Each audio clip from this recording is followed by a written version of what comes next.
Hello, you're watching the network Connecting State in One News. I'm Atar Bengia. So as far as the political news and political update of the state is concerned, since 2024 election is nearby, so I have a breaking news for you, and that is the former state working president of NPP, that is National People's Party, Mr. Likha Saya, had joined NCP, that is Nationalist Congress Party, led by Ajit Pawar.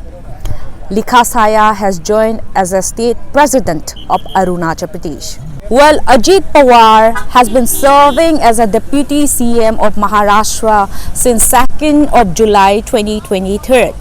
Earlier on 9th of December, Mr. Saya resigned from NPP, that is National People's Party, followed by mass resignation of other executive members as well.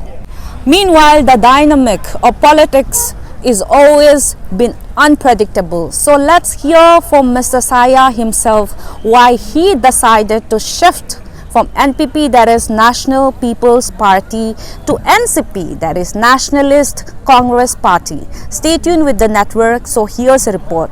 So right now we are here at Doni Polo Hollongi Airport for the grand reception of Mr. Likha Saya. So stay connected with the network. We're going to update you about today's reception program, and Mr. Saya will also be giving press briefing regarding the same. Stay connected with the network.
At the outset, I would like to thank you all, the media fraternity, in spite of all the,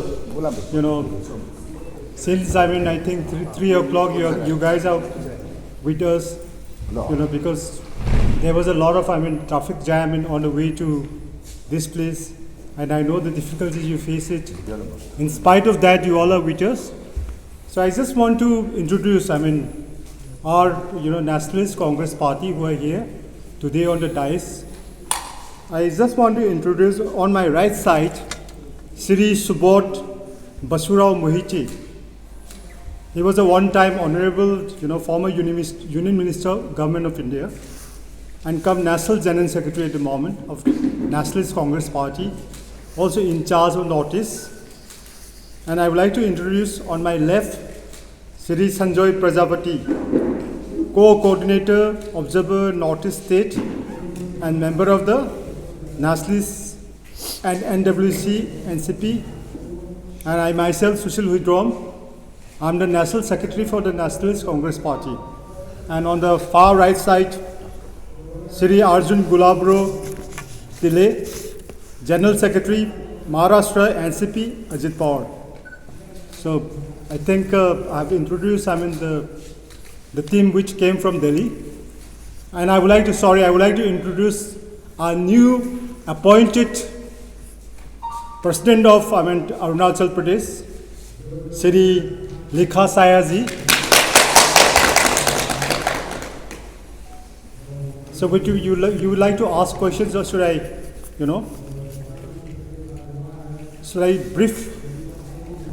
Sir, first you give, then you ask the question. What do you want me to brief, for example? Sir NCP क्योंकि 2024 का चुनाव आने वाला है, सबसे पहला सवाल तो एनसीपी अभी अजित पवार ग्रुप में है आप लोग, अच्छा लगा। साया साहब सप्ताह पहले एनपीपी में था, रिजाइन करके अभी एनसीपी में आ गया। Okay. अच्छा बात है। तो सबसे बड़ा चीज़ है, साया साहब को ही हम पूछ लेना चाहता है कि क्या परिस्थिति मैं बोलूँगा अभी उससे बात ठीक है सर। आप लोग सर नया टीम है अरुणाचल में, तो पार्टी का क्या एक्सपेंशन का पॉलिसीज है और फ्यूचर क्या प्लानिंग है वो बता दीजिए sir. I just want to brief about why, especially me and Lekha Sayaji joined NCP. About 2 weeks back, we were a part of the National People's Party, and we have resigned. Both of us resigned on 9th of this month. We have given the letter to the National President of the NPP that we have resigned from the National People's Party. The reason why we have resigned from the National People's Party is that we have certain differences with our party leader. In spite of believing so much on National People's Party, in the beginning we believed National People's Party is a party which thinks for the Northeast, united Northeast, one Northeast. And we thought NPP is going to be the game changer for the Northeast. But working along with the NPP, we thought that NPP, the leaders are not serious on focusing on, especially on the other state. It seems the National People's Party seems to be only interested in Meghalaya. So that is the reason why both Lekhaji and me, we have resigned. And I was before I resigned, I was in charge of Arunachal Pradesh for the National People's Party, and Lekhaji was a working president. So both of us, we thought that we better resign from this party because we don't see any kind of future. We think because if we join Nationalist Congress Party, we'll be much more better, because in the sense because Nationalist Congress Party, when we see the vision mission of the National Congress Party, we like it because it's a mainstream party and it's a party which is secularism, liberalism, and socialism. So we thought we should walk along with such a party which especially focus on the Northeast also, because at the moment Nationalist Congress Party has got 7 MLAs in Nagaland also, and also after the split of the Nationalist Congress Party, at the moment, Nationalist Congress Party is doing very good in all over in Maharashtra. At the moment in Maharashtra, we have about 41 MLAs, and we have 9 ministers and which is alliance with the National Democratic NDA. And also our president at the moment, he's the Deputy Chief Minister of Maharashtra. So we see a lot of hope and vision in this party. That's why we joined this, Nationalist Congress Party. Thank you. So, sir, initially the NCP was formed as a coalition government to put down the BJP, against the BJP government by Ajit Pawar and Sharad Pawar, right? Then later on they split it. So, however, meanwhile, it comes again that Ajit Pawar right now is aligned with the BJP government. That's why he's been serving as a deputy CM in Maharashtra. So what is this ongoing game going on? Is Ajit Pawar, Sharad Pawar trying to assuage the public? Okay. What's the sole motive of your NCP? Basically, is it you aligned want- with the BJP government, or is it aligned with the Congress government? Basically, you want the reason for the shifting, right? No? You see, Because there was a sudden shift. yes, I'm explaining that. You see the national scenario of the politics. Just now the election of these 3 states has been happened, and what is the result we know. Ajit Pawar is basically a man of development. The unique example in Maharashtra is Baramati. His agenda vision is very clear. He included the 3 points in his political game. Number 1, very, very clear policy there with Ajit Pawar. One employment in one house. I am quoting the example Baramati, in which he is unbeatable since 30 years. Number 1 agenda is one employment in one house. Either self-employment or the employment. In short, I am telling. Number 2, the welfare of the women. Agenda is very simple. Number 3, development of the area on the basis of value adding the agriculture or locally available material. Okay? And number 4 is the healthcare. This is the role model in the India, Baramati. Last time when the Modi ji visited Baramati, he appreciated the model. Okay. Same is the, just now, my colleague had told you, vision and mission of the party is very clear. Now I am coming to the first point. The scenario in India is like that. The Congress leadership is far, far away from the power. Okay? I cannot go in detail and I cannot explain more. And when the party has to achieve some agenda with respect to the development, they have to be allied with the government of India. Whosoever is the Prime Minister is a different thing. The 80% of the funding is come from the central GST from the government of India, you know. Previously it was not like that, when the VAT, service tax, etc. Now the state government has no power of the revenue, except some one or two things. 80% of revenue has to come from the government of India through central GST. Okay? And when the power is with or will be with NDA government, main reason Ajit Pawar to join the NDA is the development of the state. This is very clear. And in that agenda, 4 points I have already told you. Now, the thing is that this party always do the research. It's a very professional party. Okay? There is no difference with the uncle and everything. That is all rumors and all point of discussion.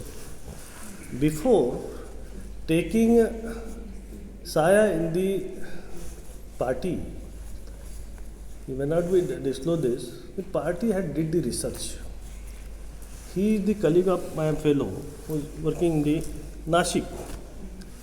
Any party who is in the power and having the future, very bright future, always do the research.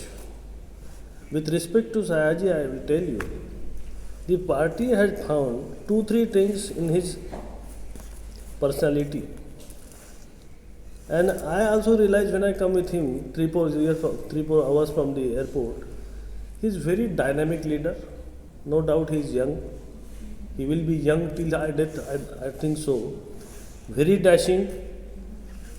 He is very, very popular leader. Because when we are coming, मुझे तो ऐसा लगा था कि how popular you are, everybody is taking the shooting and all. He is very popular, very caring and very development oriented. Because when I discuss all these things, he has a full agenda. How to develop this state with respect to agriculture density, bamboo production, mines and minerals. He has a full blueprint how to develop this area. And Ajit Pawar can play a crucial role with the Prime Minister of India to develop the Arunachal Pradesh. So basically, it's not a race or a competition among Ajit Pawar and Sharad Pawar. It's about the political and social change. That's what you meant to say. There is no competition. I tell you, no rumors may be anything. But his agenda is very clear. And the same agenda he applied same agenda all across the India, and particularly regarding Northeast, there is no limitation in the budget. I was union minister. I was member of parliament for 3 times. Okay, I know how the government works, and in my vision, if this works very sincerely and hardly, he could be a deputy chief minister in the Arunachal Pradesh. Such a capacity is having. He can 5-6 MLAs, he can easily. I have one last closing question from my side, excuse me.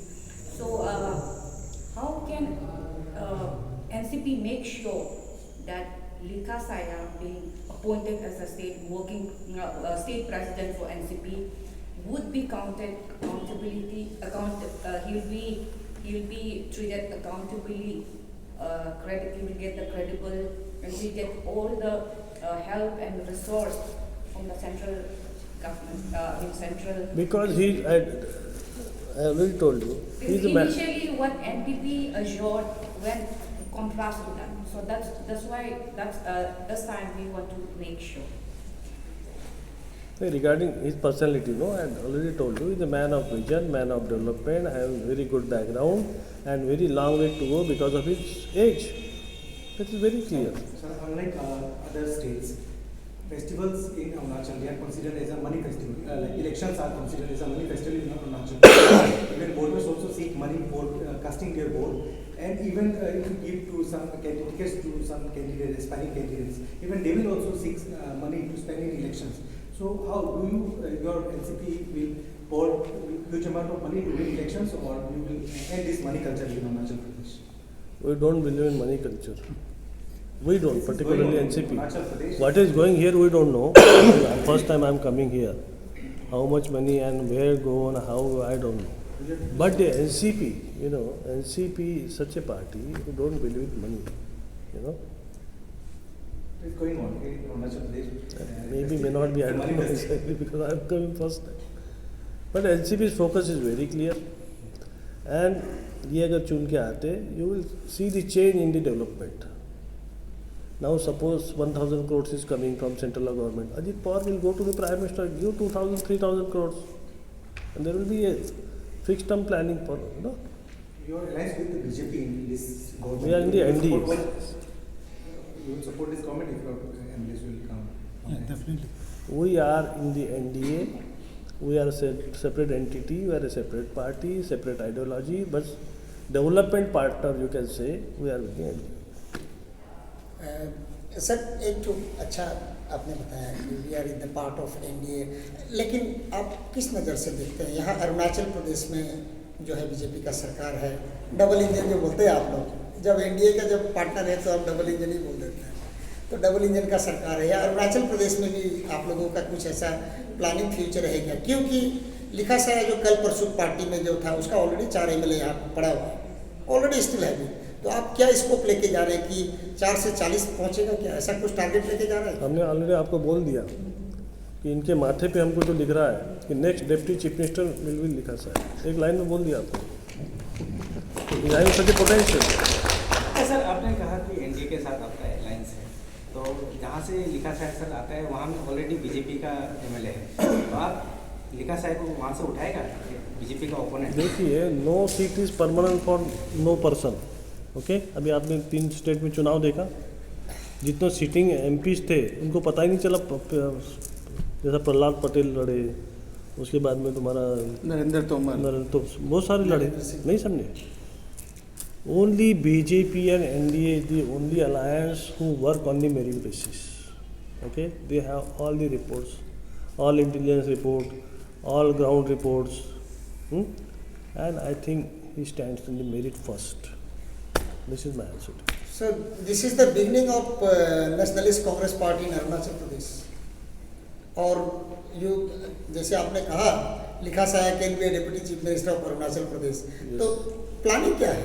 Deputy chief minister के लिए तो आपको विधानसभा में सदस्य ढूंढना पड़ेगा sir, तो क्या टारगेट लेके आप चुनाव में जाएंगे 24? इंडिया में अलायंस राज है, पर्टिकुलरली नॉर्थ ईस्ट में number of seats are very limited, very limited. अभी महाराष्ट्र में हमारा 300 सीट है, ठीक है। अब यहाँ पे कितना सीट है? 60 ओनली 60। यस तो एक सीट का वैल्यू कितना हो गया? 1 seat is equal to 50 seats.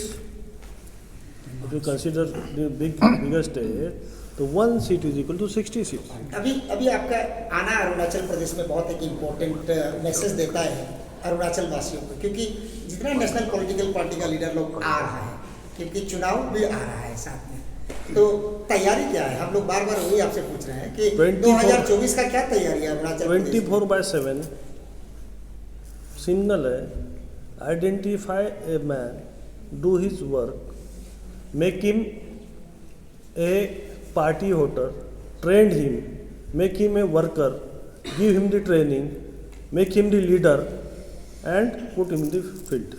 Simple theory of National Congress Party. ठीक है सर, तब तो सीधा सवाल पूछते हैं आपको, सीधा ही। क्या एनसीपी कॉन्टेस्ट करने में चुनाव? जी, क्या एनसीपी 24 में चुनाव कॉन्टेस्ट करेगा अरुणाचल प्रदेश से? कोई शक है? अरे डिप्टी चीफ आप सीधे मिनिस्टर बता दीजिए।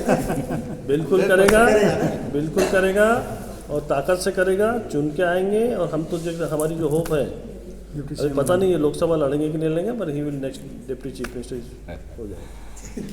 Sir, one closing question once again. Since you have stated that Mr. Saya, you expect him to see as a Yes, it is my personal wish because of his potential. Yeah. It is not my party stand. Yeah, noted, sir. So, my closing question would be, what can be, because this is the first time NCP is being launched in our state, Arunachal Pradesh.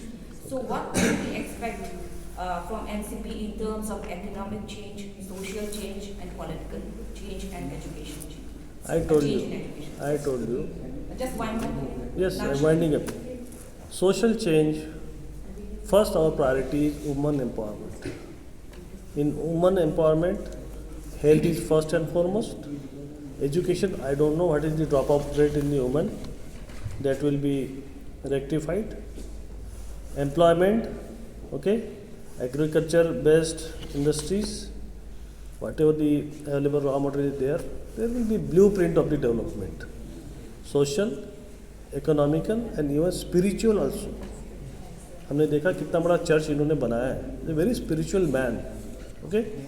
Social, economical and spiritual empowerment is the first priority, and for that we will prepare the blueprint. Okay, so we'll keep that on the record. Yeah. Sir मेरा सवाल है क्योंकि state president नया बना है NCP का, क्योंकि उनसे सवाल पूछना बहुत जायज़ है, क्योंकि सवाल ये है 1999 को एनसीपी साया साहब कहाँ से जहाँ से आता है वहाँ से एनसीपी लड़े थे, जीत हासिल की थी।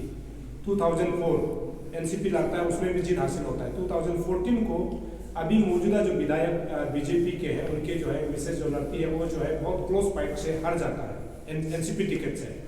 तो अभी 16 एक्चुअली कॉन्स्टिट्यूंसी का पब्लिक का ये सवाल है कि क्या सयाज जी अभी जो है एनसीपी के टिकट को लेके आ गए और पार्टी को भी लेके आ गए, लेकिन अभी साया साहब जो है एक्चुअली से कंटेस्ट कर रहा है कि नहीं, ये पब्लिक जानना चाहती है, क्योंकि पब्लिक का एक सोच है कि साया साहब शायद कंटेस्ट नहीं करेंगे, एक ऐसे शंका है।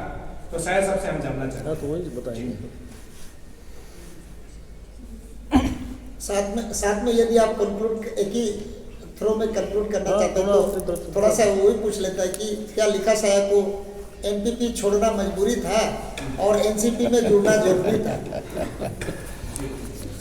आपका सवाल को मैं जवाब ख़ास तौर पे सबसे पहले मैं एनपीपी का बारे में मैं बताना चाहूँगा कि मैं एनपीपी का वर्किंग प्रेसिडेंट था 2 वीक्स बैक। 2 सप्ताह पहले मैं एनपीपी का मैं वर्किंग प्रेसिडेंट था। तो आपने सवाल पूछा कि एनपीपी को किस मजबूरी से छोड़ना पड़ा।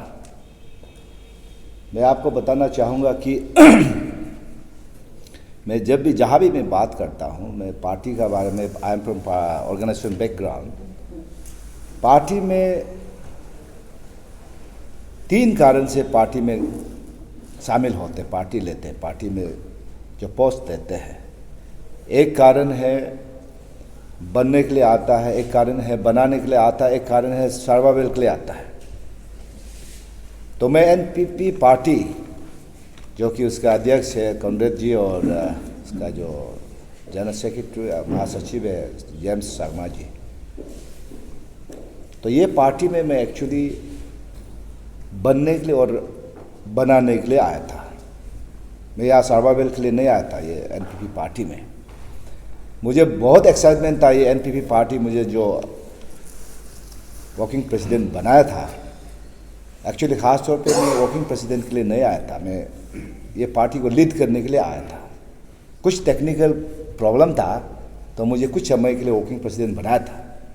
मेरा बिगिनिंग से मेरा बिल्कुल क्लियर था, ये था कि मैं एक ऐसा पार्टी, अच्छा पार्टी चाहिए जो नेशनल में, सेंटर में नरेंद्र मोदी जी जो विकास बहुत तेज़ रफ्तार की ओर ले जा रहे हैं, भारत देश को आज एक बहुत ही अच्छा पोजीशन में, वर्ल्ड रैंकिंग पोजीशन में लाया है।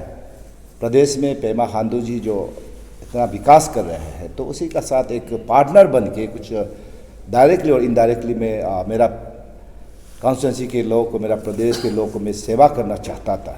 तो मुझे एक पार्टी की ज़रूरत पड़ता था। तो पार्टी जो है, मुझे लगा कि एनपीपी पार्टी एक वन वॉइस वन नोटिस, यानी अपना जो इंडिजिनस पार्टी, यानी नेशनल पार्टी जरूर है लेकिन इंडिजिनस पार्टी के तौर पे मैंने दिया था। तो बहुत उम्मीद था कि मैं इस पार्टी को बहुत आगे ले जाने के लिए मैं कोशिश किया। और ख़ास तौर पे जिस दिन से मैं, आप सबने देखा होगा, जिस दिन मैं एनपीपी पार्टी में शामिल हुआ, जिस तरीके से रैली हुआ, आज जैसा हुआ उस वैसे ही हुआ। बहुत दिल से स्वागत किया और पार्टी को मैंने मजबूत भी किया। हर डिस्ट्रिक्ट में मैंने डिस्ट्रिक्ट अध्यक्ष बनाया है, युवा को मैंने मजबूत किया, महिला को मैंने मजबूत किया। तो मैं पार्टी ऑर्गेनाइजेशन को बहुत आगे तेज़ रफ्तार से लेके जा रहे थे। लेकिन जब से शुरू बीच में ऑब्स्टेकल बहुत आने लगा। तो ये चीज़ को मैंने बताया कि हाईकमान को कि ऑब्स्टेकल आ रहा है। और ख़ास तौर पे मेरा लीडरशिप में एनपीपी में बहुत सा कैंडिडेट जो इंटेंडिंग कैंडिडेट, जो चुनाव लड़ने वाला, जो विनेबल कैंडिडेट बहुत सी पाइपलाइन में था, अभी भी है। तो इन लोग को कन्फ्यूजन था। तो जबकि कोई भी पार्टी में जो लीड करते हैं उसको एब्सोल्यूट अथॉरिटी मिलना पड़ता, तब जाके एक कमिटमेंट दे सकते हैं। तो यहाँ पे कन्फ्यूजन था शुरू। वो कन्फ्यूजन में आप लोग ने बहुत सारी चीज़ देखने को मिला होगा।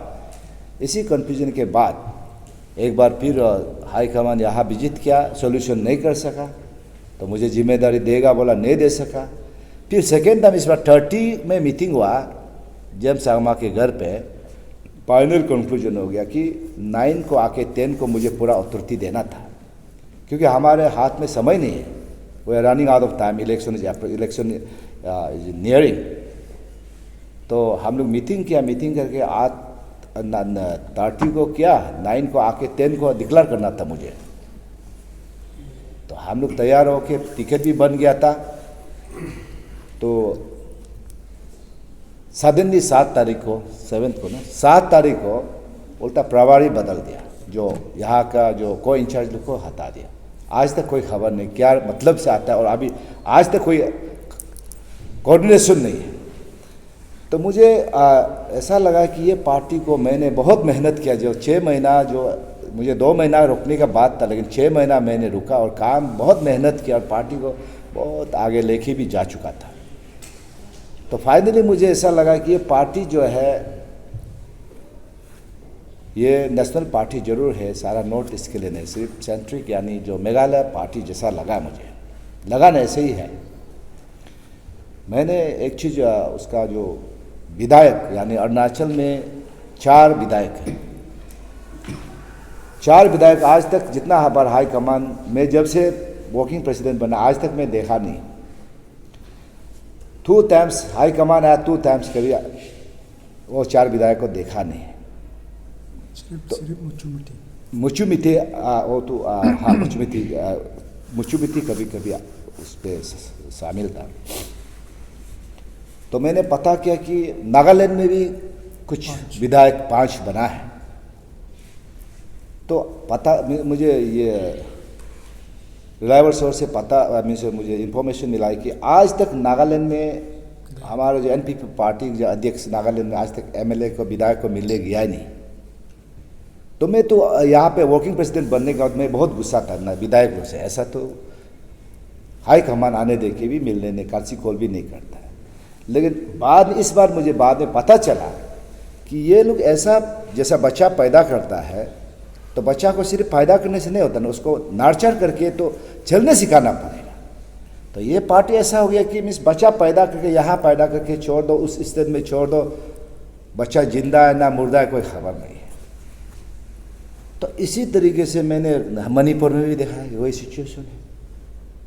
तो अभी जो बाकी स्टेट में मेरा ख्याल से इन लोगों को कोई इंटरेस्ट नहीं है। जो मेरा जो ऑब्जर्वेशन में मैं प्रैक्टिकल चीज़ को बता रहा हूँ, कल को इन लोग बोलने से फेस टू फेस में भी मैं बताऊँगा। तो ऐसा करके कोई दूसरा प्रदेश में उसको पार्टी को आगे ले जाने का कोई इंटरेस्ट नहीं, मकसद मुझे कोई दिखाई नहीं दिया है। और जो काम मेहनत कर पार्टी को आगे बढ़ाना चाहने वाला को इन लोगों का कोई ऑनर नहीं है। तो यही कारण से मैं आज I really feel pity for the NPP MLAs हुआ इन अरुणाचल प्रदेश। अभी मुझे रियलाइज हुआ कि बेचारा इन लोग बेसहारा मीन्स बिन माँ बाप का जो ऑर्फन जैसा हो गया। तो ये सिचुएशन, अलायंस मतलब क्या होता है? अलायंस जो होता है कि जो एक पार्टनर की तरह होता है। अलायंस का लीडर जो होता है, जैसे हमारे जो महासचिव जो प्रभारी नॉर्थ ईस्ट के जो जैसे बताया आप सबको कि जब पार्टी जो बनता है, पार्टी जो उसका फर्ज बनता है कि अपना विधायक को, अपना जो संसद को उसको बैकअप देना है, डेवलपमेंट में बैकअप देना है, स्कीम में बैकअप देना है, हर चीज़ में बैकअप देना चाहिए। तो इस पे NPP पार्टी में ये सब चीज़ बिल्कुल नहीं है। नहीं होने के कारण से, और प्लस एक कहावत है, इंसान को अगर कामयाब होना है तो एक क्लिक ऑफ सेकेंड में you must be able to say yes और नो, अगर if you want to succeed in life. 6 महीना में एक छोटा सा डिसीजन को फाइनल नहीं कर सका, क्योंकि मैं अपना अगर मैं सेल्फिश होता, वर्किंग प्रेसिडेंट मुझे तो टिकट ऐसे ही मिल जाना था, तो मैं ऐसे ही चल के मैं कॉन्टेस्ट करके MLA बनता, विधायक बनता। लेकिन मेरा पीछे में कितना फ्यूचर है, बहुत सा कैंडिडेट्स है जो विनेबल कैंडिडेट्स है, इसका ज़िंदगी तो मैं बर्बाद नहीं कर सकता हूँ। तो इसी कारण से मैं NPP पार्टी को मजबूरन छोड़ना पड़ा। लेकिन मेरा उम्मीद बहुत था NPP पार्टी को, एक्साइटमेंट बहुत था आगे ले जाने के लिए। और ख़ास तौर पे इन लोग को प्रदेश, ये दूसरा प्रदेश में विकास करना कोई मेरा कुछ इंटरेस्ट आज तक 6 महीना में मुझे दिखाई नहीं दिया। यह मेरा दोस्त जो सुशील उडोंग साहब जो है NPP का नेशनल सेक्रेटरी था, उसने तो 8 साल NPP को समय दिया, 8 साल त्याग दिया। उसने भी 8 साल में भी दिखाई नहीं दिया कि कुछ अच्छा किया हुआ। तो इसी कारण उसने भी रिजाइनेशन दे दिया। नहीं तो 6 महीना मैंने पूरा पढ़ लिया है क्या हो सकता है, क्या उसका फ्यूचर कहाँ है। तो फाइनली इसी कारण से मैं NPP पार्टी को छोड़ के तो NCP में आने से, शामिल होने से पहले मैंने बहुत सा स्टडी किया है। मेरा वेल विशर से, मेरा एडवाइजर से, मेरा पॉलिटिकल गॉडफादर से, बहुत से फ्रेंड्स से डिस्कस किया कि कौन सा पार्टी है भारत देश में जो विकास के लिए सोचता है, जो प्रदेश, अलग अलग प्रदेश में विकास लाने के लिए जो डेवलपमेंट को फोकस करके, और जो लीडरशिप जिसका कमिटमेंट और कमिटेड लीडर कौन है पता कर। बहुत सा अलग अलग पार्टी से ऑफर आया था, लेकिन मुझे NCP पार्टी अजित पवार में क्यों इंटरेस्ट, क्यों इस पर हम दिलचस्प लगा है, आप सब जानते हैं, सुना होगा अजित पवार जी, जो कि अजित दादा के नाम से जानते हैं। तो he is the most experienced person and एक मोस्ट डिसिप्लिन पर्सन। आपको एक इंटरेस्टिंग चीज़ हम उसका बारे में बताना चाहूँगा कि वो 5 बजे सेक्रेटरीट आते हैं, दिन में एवरी डे में 15 to 16 आवर्स काम करते हैं, और उसका जो सेक्रेटरीट में आज तक सबसे ईजिएस्ट अपॉइंटमेंट उसको आपको मिलने के लिए कोई प्रॉब्लम नहीं है। जिस तरीके से हम वर्किंग प्रेसिडेंट बना कॉन्रेड जी को तो एक बार ही मिला, 2 बार मिलने का टाइम ही नहीं मिला। तो अजित पवार जी का डिफरेंस ये है कि बहुत सा डिपार्टमेंट का मंत्री बन चुका है और डिप्टी सीएम बहुत बार बना है, और ख़ास तौर पे उसका एक मोस्ट इम्पोर्टेंट चीज़ ये है कि वो डिसीजन को डिले नहीं करता है। आप उसका ऑफिस में आप अपॉइंटमेंट मांगने से आप समय रुकना भी जरूरत नहीं पड़ेगा, आपको सीधा बुलाएंगे और डिसीजन यस नो को फाइनल करके भेज देता है, पेंडिंग नहीं रखता है। तो उस हिसाब से महाराष्ट्र को एक न्यू महाराष्ट्र, और जब पावर में हो या ना हो हमेशा पब्लिक दरबार कराते हैं, तो करा के महाराष्ट्र को न्यू महाराष्ट्र बनाने का उसका सपना जो ऑलमोस्ट सच ही हो गया। महाराष्ट्र आप सब जानते हैं कि the you can say heart of India, resource तो मोस्ट डेवलप्ड स्टेट तो महाराष्ट्र है, तो उस प्रदेश को चलाने वाला है। प्लस अजित पवार जी का बारे में आप सब तो ऐसा सुनते होंगे, तो मैं ये जो एनसीपी अजित पवार जी का जो पार्टी में ज्वाइन होने का कारण ये है कि मैं भी चाहता हूँ कि हमारा प्रदेश में विकास हो, और वो भी जिस तरीके से सेंटर में नरेंद्र मोदी जी अभी विकास कर रहे हैं, प्रदेश में पेमा जी का साथ हम एक पार्टनर बन के हमारा जो प्रदेश को, मेरा कॉन्स्टिट्यूंसी को आगे ले जाना चाहता हूँ। और उसके बाद प्रफुल्ल पटेल जी के बारे में आप सुना होगा, और प्रफुल्ल पटेल जी अभी भी संसद है, बहुत बार संसद बन चुका है और यूनियन मिनिस्टर भी बन चुका है। तो हमारे जो पार्टी के वर्किंग प्रेसिडेंट हैं, तो उसने मुझे इस बार अपॉइंटमेंट दिया है, पार्टी वही देखते हैं। तो वो भी एक बहुत सी एक्सपीरियंस लीडर है जो हमारे देश में एक नेशनल लेवल में रह चुके हैं, और ख़ास तौर पे सिर्फ राजनीति में नहीं बल्कि एक हमारा जो फुटबॉल एसोसिएशन का भी इंडिया का फुटबॉल एसोसिएशन का भी वो एक अध्यक्ष है। खेलकूद में भी इंडिया को, भारत देश को बहुत आगे लेके गया है, तो अभी भी कर रहे हैं। और he is a man of word, और बोलता है तो करके दिखाता है। तो इस हिसाब से एनसीपी पार्टी जो है, यहाँ पे एडवांटेजेस बहुत है। ऐसा नहीं कि मैं एनसीपी पार्टी का अध्यक्ष बन के इसलिए मैं इसका तारीफ कर रहा हूँ। तो मैंने बहुत चीज़ स्टडी करने के बाद ही फाइनली कि हमको एक ऐसा पार्टी चाहिए जो मैच्योर्ड एंड जो एक्सपीरियंस एंड जो कमिटेड लीडर, जो एक नेता चाहिए था, जो हुम आई कैन डिपेंड, जिसको हम डिपेंड करके, भरोसा करके मैं प्रदेश को बहुत आगे, ऑनरेबल चीफ मिनिस्टर जो हमारा युवा नेता पेमा खांडू का साथ पार्टनर बन के मैं इस प्रदेश को आगे ले जाने के लिए और मेरा कॉन्स्टिट्यूंसी को आगे ले जाने के लिए मैं ये जो जरिए जो मुझे ये एनसीपी पार्टी यानी अजित पवार में दिखाई दिया, इसलिए फाइनली मैं एनसीपी अजित पवार पार्टी को मैंने चुना, और इन सब ने मुझे विश्वास करके आज अरुणाचल प्रदेश का मुझे एनसीपी पार्टी अजित पवार का अध्यक्ष बनाया है। और उसके बाद आप सबने 2 सवाल पूछा है, ये हो गया पार्टी क्यों छोड़ा और पार्टी में क्यों शामिल हुआ। बहुत सा लंबा चीज़ है, मैं बताऊंगा बाद में, आप क्वेश्चन पूछने से ज़रूर बताऊंगा। लेकिन जो है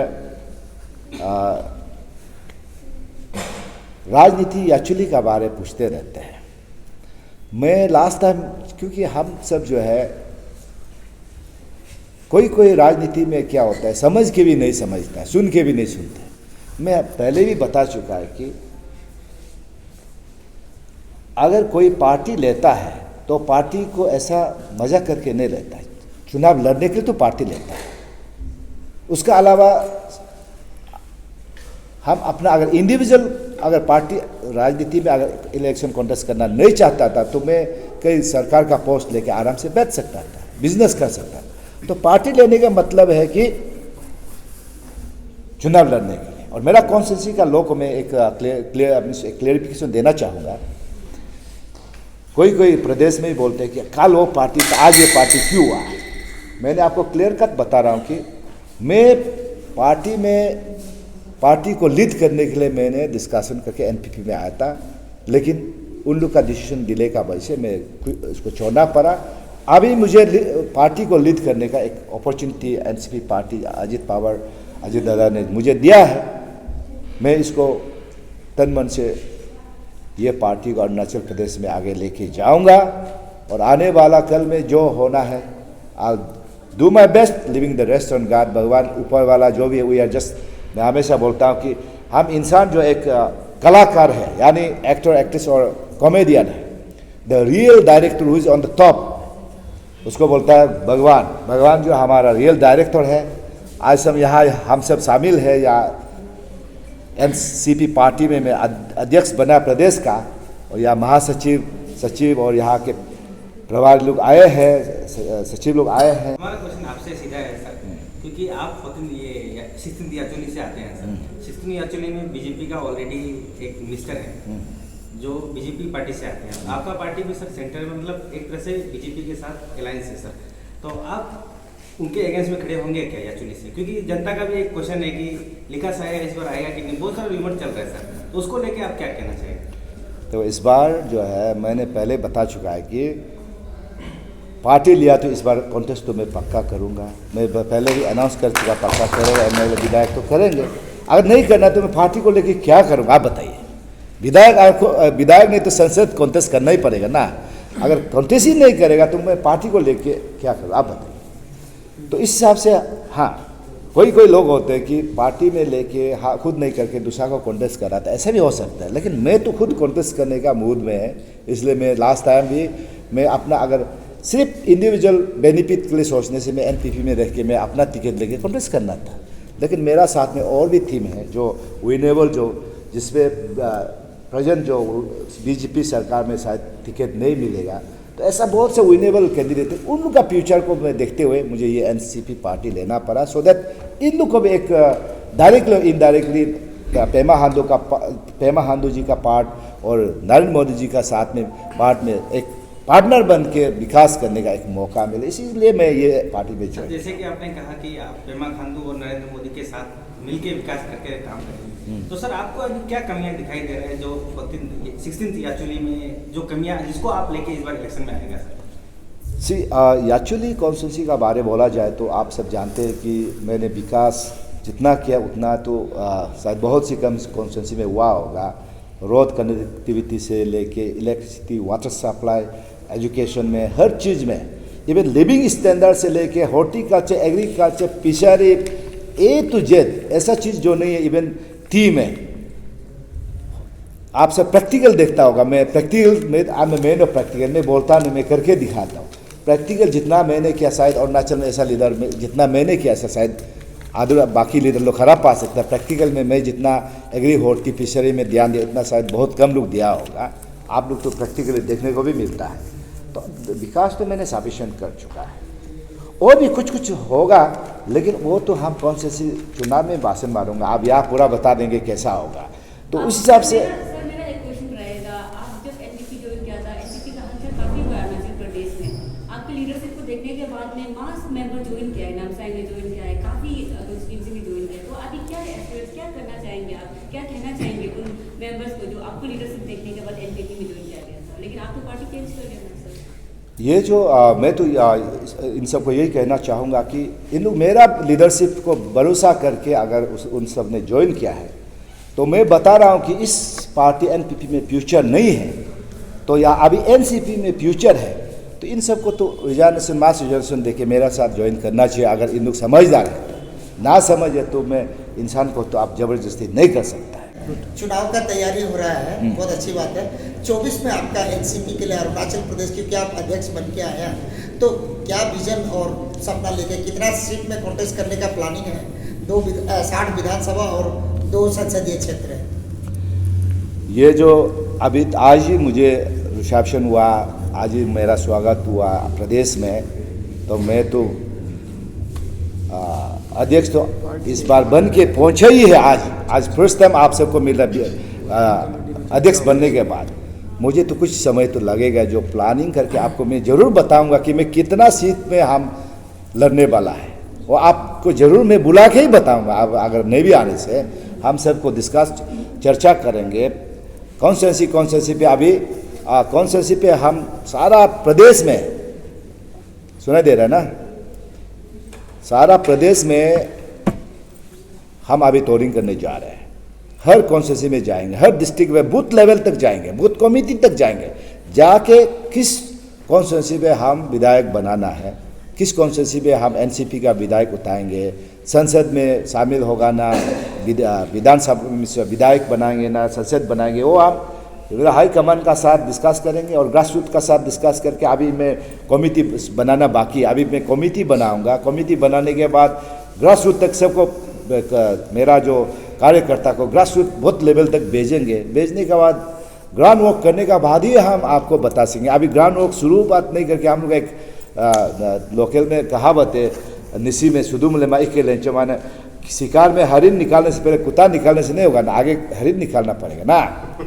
ठीक है। Mr. Subodh Baburao ji, I have one last question for you. Since now you being the former Union Minister Government of India and a very prominent part and personality of the NCP, so since you are adjoined to Arunachal Pradesh right now, it's been launched here for the first time. So the progress of Arunachal has to be progress of yours. The grievances of Arunachal has to be grievances of yours. So when can we expect you to visit Arunachal again to see the working condition of NCP in Arunachal Pradesh, and how would you monitor that at the same time? Okay. There will be three-tier system. There will be three-tier system. First is to prepare a blueprint of the Arunachal Pradesh in terms of development. Okay, very clear. And that job will be done by this. Second tier system will be analysis of the blueprint. Okay, that will be done by me, Praful Patel ji, Ajit Pawar ji. And third and last final tier will be along with the Prime Minister of India. Will prepare all the documents, all the subjects, and will discuss with the Prime Minister of India which scheme prioritization of the subject. Prioritization of the subject. First priority is this, second priority is this, and third priority is this. And this system works all over India, particularly in Maharashtra. Very simple.